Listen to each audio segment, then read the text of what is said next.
Bismillah, alhamdulillah, assalatu wassalam ala rasulillah. Assalamu alaikum wa rahmatullahi wa barakatuh. Today we have a very special guest, someone that I personally look up to, a mentor and a role model in the Muslim community for sure. Brother Hassan, how's it going, bro? Assalamu alaikum. Alhamdulillah, alaikum salam, wa barakatuh. Good to be here, man. Yeah, bro, good to have you here, man. It's been in the works for sure, but it's finally, alhamdulillah, it's finally nice to have it come to fruition. Alhamdulillah, alhamdulillah, jazakallah khair. It's a blessing, man. And you're doing great work. Thank you, bro. So how's your Ramadan going? Ramadan's going good. I've been just putting my head down and working each and every single day. So definitely, it's been 28 days already. It's almost over, but beautiful, alhamdulillah. So it's been a blessing. Wish I had an extra few days, but for sure. And I'm sure it's a very busy month for you, especially because because you have a lot of things going on. 100%. You're also a part of this group or organization called I3. Yeah. Can we touch on that a little bit? What's that all about? Yeah, definitely. The I3 Institute basically aims to build leaders in the community out of Muslim youth. So when you start practicing, you're getting closer to Allah subhanahu wa ta'ala. You don't fully, not everybody understands their deen fully as to what are they supposed to be about. Normally they just get told, hey, if you just pray and don't cheat, don't lie, don't steal, don't eat pig, and don't do some of the basic stuff. Right. Really, our goal is to create a Muslim is supposed to be God's representatives on this planet, and a representative means somebody who enjoins good, who orders the good in the society, and who stops the evil, and they're the role models in the society. They're the people that everybody else looks up to, because Allah subhanahu wa ta'ala has given a recipe on how a successful life should be led. So our goal is to take that to every single Muslim in the form of education and other events and programs together to build up that ideal Muslim character, the Muslim that a Muslim was supposed to be. Just like how in times of Prophet sallallahu alaihi wasallam, he was known to be, the Sadiq and al-Amin, the truthful and the one who's trustworthy. Right. And he had this reputation and credibility. Even his haters loved him. Right. That's really the character and the personality we're building in here locally, and then inshallah nationally. Yeah, mashallah, Allah Mubarak, man. I think it's a great initiative and a great organization, and I think it's something that's really lacking in the Muslim community for sure. I feel like even when you bubble it down to ideological views, I feel like young Muslims are lacking that Muslim identity and that Muslim ideology for sure, because there's so many different isms, especially in Western society and North American society, so many isms that are being pushed institutionally and even culturally, right? 100%, so 100%. It's very, very important for Muslims to have their own identity and their own ideological beliefs, right? 100%. So I think I3 is doing a great job with that for sure. Also, you are an entrepreneur. You've built many successful businesses. You're also working on another one. Why is it so important? I know we had this conversation in the past off the podcast, but I just wanted to really, shed some light on this. Why is it so important for Muslims to, be entrepreneurs and have their own businesses? Why is that so encouraged in Islam? Yeah. Well, first thing is, a Muslim, a role model of the society, a Muslim, when we say La ilaha illallah, only surrenders to Allah subhanahu wa ta'ala. Right. He or she only turns completely with their full surrender, full dedication to Allah subhanahu wa ta'ala, which means that what the job market is naturally looked at by most people as safety. Right. Whereas this is actually the most riskiest thing. You're putting your income in the hands of somebody else. Right. And we're living in a time where businesses have been more easier to launch than ever before. Literally, like in a day, in 3 days, you can have a website up, you can have like your own shop up, and then you could be selling stuff through dropshipping, or you could be building new stuff and just using AI platforms to start like copywriting businesses and whatnot. So it's so easy that we must own our own income streams. And when you own your income streams, you can control your own decisions in life. It's literally living at the mercy of the employer and them deciding when and where you're going to work from, when you're going to come in, what time you're going to do what, just for the sake of a little bit of comfort that, I know when my money is going to come in, versus being the creator in life, being the creator of opportunities. Like you're determining where your income is going to come from. Then you decide, okay, where you want to live. Then you can actually find ways to get there. Then you decide, hey, what type of business you want to get into, what type of legacy you want to leave. And I guess the best part is having an upside. In business, you can have an unlimited upside, which you can have. And that is what we need as an ummah. It's interesting, I was talking to one of my friends, we saw that the Muslim Ummah is the youngest Ummah in the world. Wow. Which means we're about 2 billion people. Yeah. And you can say almost more than 1 billion people are youngsters, if not more. Yeah. So, with all the opportunity, we truly have the opportunity to make our Ummah great again, make a lot of money, support our brothers and sisters back home, everywhere, here, building stronger communities here and support each other. Yeah. It's really, really the time to do that, and the opportunity's never been better. Absolutely. And I feel like there's this misconception that, Muslims should not be wealthy. I feel like, in fact, we're encouraged to be wealthy people. Muslims should be wealthy people. Yeah. And it's that, if you go back, that especially South Asian culture, right? Where, you look at, there's this Molvi culture where, people have these big beards, but, they're not working, they're going on tabligh and stuff like that. But in Islam itself, it's encouraged to be the best at what we do, whether that be professionally, personally, right, in all aspects of our life. So I think it's very important for Muslims themselves to have, influence and have wealth and, power, so that they can, stand up against injustice. And when things are happening against the Muslim community, they can stand up and have, influence. 100%. Right? 100%. And I think, look, Tabligh are doing a lot of great work. I mean, they're Absolutely. responsible for bringing millions of people to Islam. And I think the culture of separating this dunya, dunyawi life versus it's like dini life, they're not separate. They're one. Right. The deen came down to teach you how to live successfully. Absolutely. How to launch successful businesses, how to have good relationships, how to build a good, strong economy, how to build strong communities. So I think that we tend to separate those two. Right. And then we say just deen is only about like rituals, whereas actually like putting them together, that's exactly what it is. And if you look at Allah subhanahu wa ta'ala talks about لِيُذْهِنَهُ عَلَى الدِّينِ كُلِّهِ. Allah subhanahu wa ta'ala send his messengers to make the deen dominant over others. How are you going to make Islam dominant over others? Right. Let's just think about it. What's the game of power? You need influence, you need media, and you need money, right? You need the politicians, you need the scholars and the academics. Right. Okay, so we need to grow in those areas. And if you don't grow in those areas, how are you going to make Islam dominant? It would just be like anything else, just bunch of rituals. Right. Absolutely. No, for sure. I think that's, and that really thinking that way and having, that mindset so important for Muslims itself, and especially out here in the West, right? Yeah. I wanted to shift the focus a little bit to, I feel like the Muslim community itself, we're very divided, and there's not a lot of unity and there's not a lot of harmony. What do you think about that? How can we really achieve unity amongst all Muslims? Yeah, no, that's a great question. Look, most divisions, most stuff that we're divided over is actually over things where room for difference of opinion can exist. Right. 90%, like let's say, for example, if you look at Shafi'i versus Maliki versus Hanafi, Hanbali, or let's say you look at Maturidi versus or Ash'ari or Athari, there's not a lot of difference. So there's some places where difference of opinion can exist. So 90% of all Muslimin agree, 90% of deen is qat'i, is definitive, which means there's no room for difference of opinion. Absolutely. And everybody agrees to that. Then there's 10% where difference of opinion can exist. Right. Example, when Prophet ﷺ told the Sahaba, do not pray until you get to such and such place. Right. Right. And some Sahaba took it literally and said, hey, you know what? I'm not going to pray until I get there. Yeah. The other Sahaba said Prophet ﷺ meant it figuratively, meaning like go get there really fast. Right. And but doesn't mean you let go for fard of praying, sir. Right. So some prayed and some did not pray. The others who chose not to pray, they stood there waiting for their brothers. Right. And when they got to the destination and they came back to Prophet Sallallahu Alaihi Wasallam, they said, look, some of us chose to pray, some of us didn't pray. What was your order? Prophet Sallallahu said, both are true. Yeah. Which teaches us that, you know what, there's certain areas, not in every area, but certain areas, 10% of the deen, there's difference of opinion can exist. Right. And I think what we need to do is get educated on where difference of opinion does not exist and where it does exist. Right. And be lenient with others. There are a lot of people who say, you know what, this is the right way of being, this is my way or the highway. Specifically movements like started a couple hundred years ago, they say, you know what, if you don't follow what I'm doing, you're wrong and you're kafir and you're bid'ah.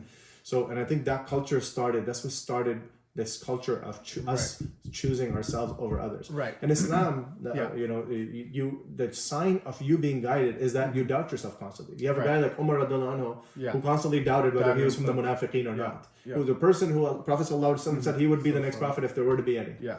And he's doubting whether he's from the munafiqeen or not.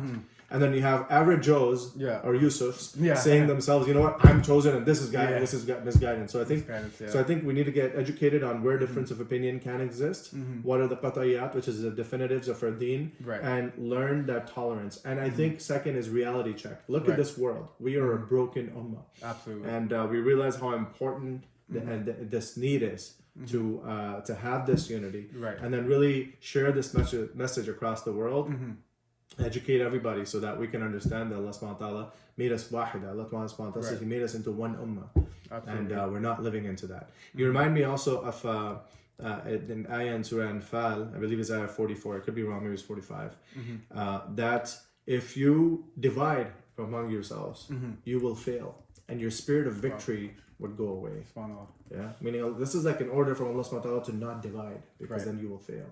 Absolutely. So, I think it's a duty upon us, which this makes it a duty upon us to work to bring together our ummah. You said something very key there, and you said to educate yourself, right? Because yes, we should all be unified, and we should be working in harmony. But there's also, obviously, you have to draw that line where when it comes to things that are basically going out of the fold of Islam, and to disassociate yourself with that, just to obviously to be in line with Sharia, right? So I feel like that's very important to be educated on that, right? So absolutely agree. It's interesting. People, if they go look for a job, like you go to school for 4 years just to learn how to get maybe like $50,000, $80,000, $100,000 job.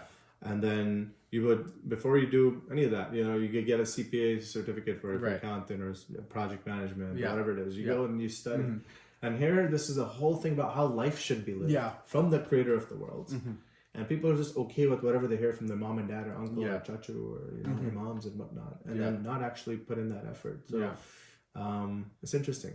No, it's great. It's crazy because I feel like some of the most successful people I know, one, they're either really, really practicing and they're very successful because of that. Because they look at Islam the way it's supposed to be looked at, it's a way of life, right? And so that intertwines with how they make money and their profession, and everything they do is in line with Islam. And then there's a lot of people that I know that are very successful, but they're okay with being taught, knowing the bare minimum about Islam, right? But they're very successful, but it's like it always came to my mind, and I always had this question, like, why wouldn't you want to learn more about your deen, right? It's either that you truly don't believe that Islam is the truth, and you were just born into the religion, or you're so caught up in the dunya, and you're so this veil is on your eyes that this dunya is going to be everything, and you forget about your akhirah, right? But it's so important to be educated in why we're here, what's our purpose, right? When you look at anything, even in school, or I'm in project management, so they always talk about establishing that vision, right? Establishing that vision for the project, establishing that vision for the rest of your team, because once they know that they have that vision and they have that purpose, then they'll be, empowered to do great work, right? So similar, relating it to our lives, right? Having that vision and knowing why we're here, we're here to worship Allah subhanahu wa ta'ala and, spread, spread good and, worship Him and spread the truth. After all, so definitely right. So it's so important to have that, and it's like, if you don't have that, you're just working for the dunya, and that's an interesting point you brought up. Why? And the question is why the second type of people. Why do they live that way, and why do people choose not to look into Islam? I think there's a reason for that. See, the idea of liberalism, which is almost like the laissez-faire attitude, let people be the way they want to be, and then you'll achieve success. If you do the idea that you're born with inherent freedoms, and you have the right to do whatever you want to do, and that is your life. And if you could do that, then you'll be, then you've succeeded. Right. That's the idea. It seems like this is a natural idea, but it really is not. It's just started in Europe just 200-300 years ago. Right. And then it was popularized through European colonialism, and it entered into our minds. The Muslim did not think like that. Right. We did not need to be liberated from the church like the Europeans needed to be liberated from the church. So they sort of like kicked the church out, and they kicked it out from their lives because the church would oppress them for more than 1,000 years. They could not get into sciences. They could not think outside of the box. Nobody had a copy of the Bible till like the 1600s. Oh, wow. So people did not even, were denied their basic freedom. So it was just a reactionary movement to the European enslavement by the church. So this idea, then the Europeans said, hey, you know what? We succeeded when we kicked the church out. Muslims, why don't you separate your Sharia from your day-to-day life, and just, this religion is cool in your house. Yeah. Keep it there, and then outside we don't need to worry about it. Everybody has their own beliefs, and everybody's right. Right. The idea that everybody's right, and then so you think about it, and so this idea came into our lands and our country, and it's so dominant on our day-to-day life. Outside, if you go outside, just scroll social media, talk to anybody, even tons of imams, tons of masajid.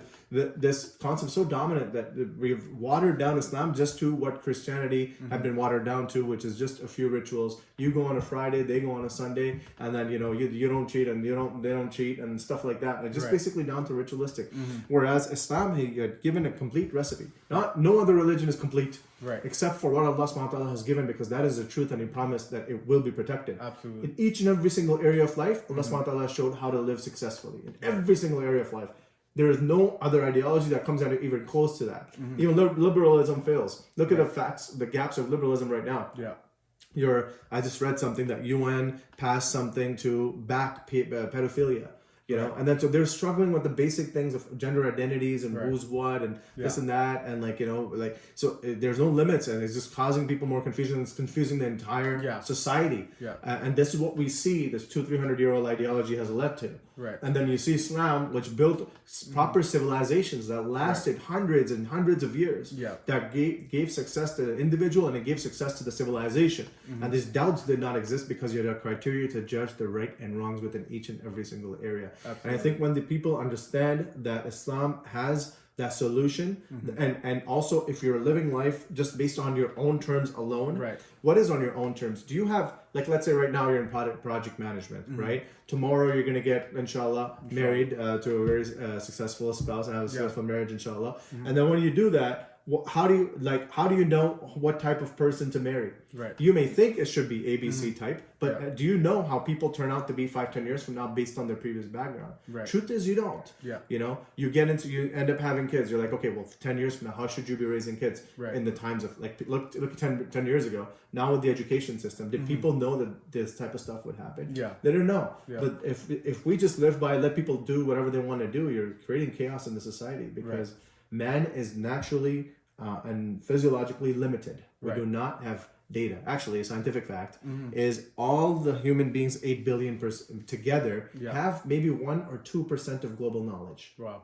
Think about that. Yeah. 1 to 2% of global knowledge. That's all they have. Yeah. And if that's all they have, how is somebody who knows 1 or 2% of the game collectively as 8 billion, not even 1, 8 billion, qualified to do the job of determining how this world should be run? Right. Just think about that. Yeah. It's like you trusting me with babysitting 6 kids alone for like a week. Right. I'm not qualified for the job.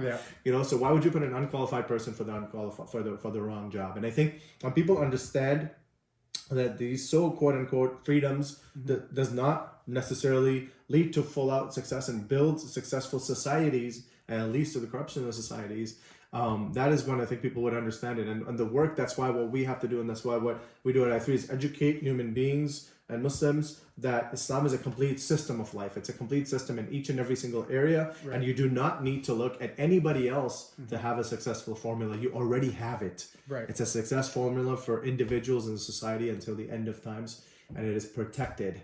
And really, once people understand this, they understand this concept, their life completely shifts. They go from like, hey, what am I doing in the morning, to I'm going to do what I want to do, to like, hey, what if like what I'm thinking is wrong? Yeah. It removes the arrogance, because from thinking like I'm doing what I want to be doing, you're shaking up your mind. Yeah. Well, I'm doing what I want to be doing. This is how life should be lived. Well, what if you're wrong? Yeah. Chances are against you. Right. 8 billion people have 1% of global knowledge. Big chance you could be wrong. Right. Absolutely. And that's why we need Allah subhanahu wa ta'ala with his infinite wisdom to teach us how to live. And I think when we truly understand it, life becomes so much easy. Absolutely. There's no guesswork. Yeah. You're not assuming shooting arrows in the dark. What if this is right? What if this is right? You have the recipe for success. You have the recipe for success. Yeah. I think that's what if people understood that, that man, when I say man, I'm talking about man and woman, are limited. Right. And they're also biased. They tend to have their, they tend to focus on things that benefit them and sometimes not worry about others. Right. We can have a successful society, and we can transform our ummah one person at a time by educating them on this stuff. No, absolutely. And it's touching on what you said, right? Like, for example, Islam brings a routine, right? We have our salahs, we have our routine of what we need to do, right? So it's like if you look at the most successful people in the world, they always have a routine. They do, right? And Islam brings you this routine as a way for you to be successful, right? Yes. So when you're waking up in the morning, you're not lost. Yes. And I feel like a lot of people that are not Muslim, a lot of people are lost. Like you're saying, right? They're having even trouble, like figuring out genders and whatnot, right? Yeah. So it's so important because Islam gives us that way of life, right? And like I touched on in previous episodes, it's so important to have that routine. Yeah. And that's just something I wanted to touch on because I'm really big on routines for some reason. It's very important, bro. Your routines are what makes you. And you see, that is what Allah subhanahu wa ta'ala gives you a routine. Yep. He gives you the discipline. Right. Now, all these personal development, by the way, the personal development field gets looked into as like it's the holy grail. Right. It's a 150-year-old field. Exactly. It did not exist before that. Yeah. But in Islam, it existed from the time Prophet Sallallahu Alaihi Wasallam came down. Yeah. There's tazkiyah, there's like personal development, there's ilmun nafsiyah. So there's everything that you can get from there. So you're right. Allah subhanahu wa ta'ala taught us the exact perfect habits, the discipline. Look at the fasting, for example. There's 30 days. We're wrapping up Ramadan now. 30 days, literally. I saw this interesting fact. I believe this professor is from Berkeley or one of the top universities. He said that a growth hormone, 0.1% of human beings' growth hormone costs $400. Okay, which means 1% is going to cost you $4,000, which means 10% is going to cost you $40,000. Yeah. Okay. Guess what? 2 days of fasting. How many growth hormones your body can produce? 2 days of fasting. Yeah. Maybe 50. More than 110%. Wow. Okay. 2 days of fasting. Okay. Now imagine what 30 days is able to do. Wow. And think of it right now. We haven't eaten for maybe like 12, 14, 15 hours, whatever the hours are. And then how much mental clarity you have. Yeah. Who's going to tell you that? So, maybe the personal development industry will follow us. Well, I know people have been catching up on intermittent fasting. They don't know that Muslims have been doing it for centuries and centuries and centuries. Exactly. Yeah, there's so many benefits of intermittent fasting coming out now and whatnot. Exactly. Alhamdulillah, man. It's it's the qadr of Allah and the greatness of Allah.